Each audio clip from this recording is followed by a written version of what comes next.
I may not have played on it very much as a child, but I do have memories of the BBC Micro. Is that a computer you've heard about before? Isn't it the one that was used by the BBC and it was made by, was it Acorn? Yep, Acorn. And this is mainly from you and Mum telling me about it from almost schools, wasn't it used as almost an educational computer? That's right, yep. But Mum not long ago was watching a playthrough, because we were talking about it in the following up to this video. Mum was watching a game through of Granny's Garden, because she really used to like that game. Yeah, we sparked a memory, didn't we? Yeah. And Mum ended up on YouTube watching a video of Granny's Garden.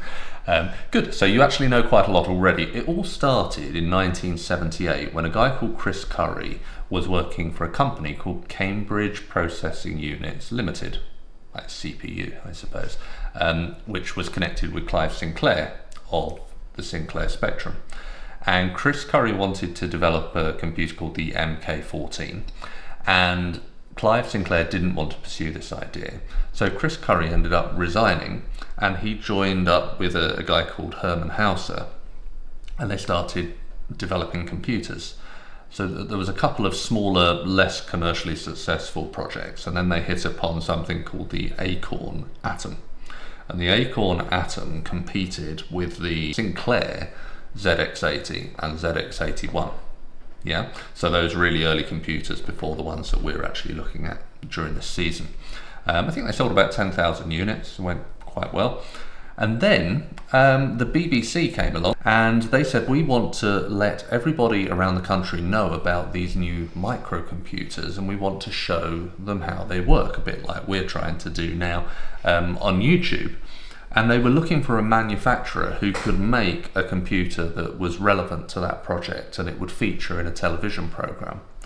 And there's a bit of a long story around all of this, but the upshot of it is after a failed agreement with another company, Acorn won the rights to do this project and create a computer. And that's how the BBC Micro was born.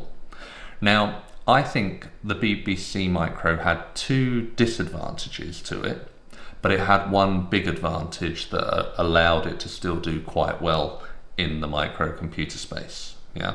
So the disadvantages to it were, I think, that it was underpowered in terms of RAM. So it was initially it was released in 1981 with 16 kilobytes of RAM, and there was also a 32 kilobyte version as well, and they were called the AC series BBC Micros.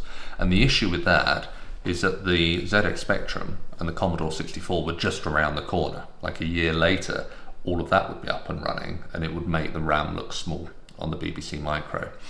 And I suspect that led in part to the second detriment that they had, which was there wasn't a lot of software support for it. So there's a few quite good games on it. One of them we're going to look at later, actually, but it didn't have a big library of games like the other computers. Yeah. So it had a couple of problems with it.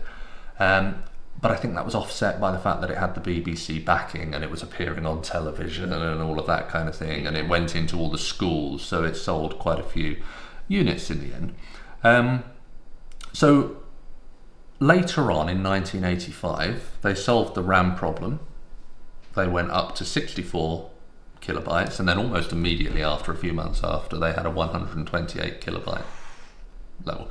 But again, the problem at that point, Sinclair had already lost interest in the computer business. That was being sold off to Amstrad. Jack Tramiel had left Commodore. Do you remember where he went? Didn't he go to... Did he go to Acorn or Amstrad? No, it's one of the A's, Atari. He went to Atari and set up the ST. And frankly, the 8-bit era was starting to draw to a close, so I think they were just a little bit behind the curve in power. Yeah, was this just before like the Super Nintendo and Nintendo? No, it was and the Mega Drive. Yeah, those computers were still a few years off. I think the Mega Drive was 88, 89, correct me if I'm wrong. But your Master System and your NES was out at the time. But if you think about it, Jack Tramiel was about to go to Atari and then do the ST, which competed with the Amigas, and they were then moving into the 16-bit era. So I think they had a bit of a timing issue. They also had a limited colour palette. There was only 8 colours, and the other computers tended to have 16.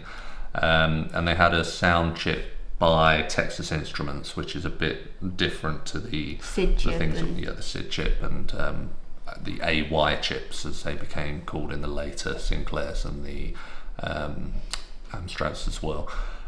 So that's a little bit about the history. I can remember playing on Granny's Garden. I'm pretty sure a game called Pob was on the BBC Micro as well. I think you've shown me that when I was really young. Yeah, you can tell it to do different verbs and it Yeah. will try and do them, and everyone wants to put Pob can explode or Pob explodes, and then it blows Yeah. apart, and the teachers in the school used to get really angry when we did that. Yeah, I think I was really young. We just started doing IT in school. Yep. And I was learning about coding, and then you told me about that while we were in the car. Mhm. And I was on my... Because when I was really young, I used to have an Amazon Kindle. And on that, I could get Pob. So I told you about it, because it said it was from a long time ago. Mhm. And you said that I should play it, and I downloaded it, and it... Yep, I remember.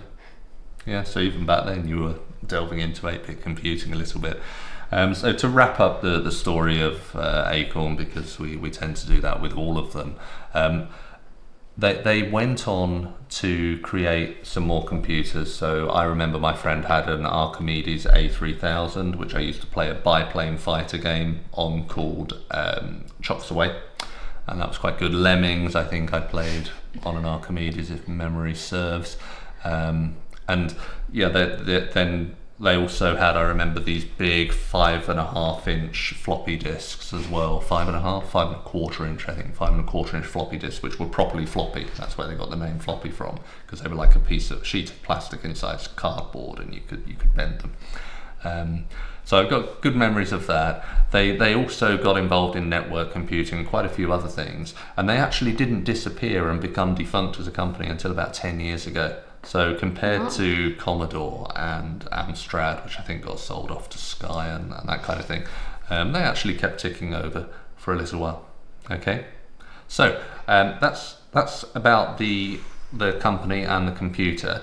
We're just going to have a little look now at languages and interpreters and that kind of thing in our next section of How Does It Work?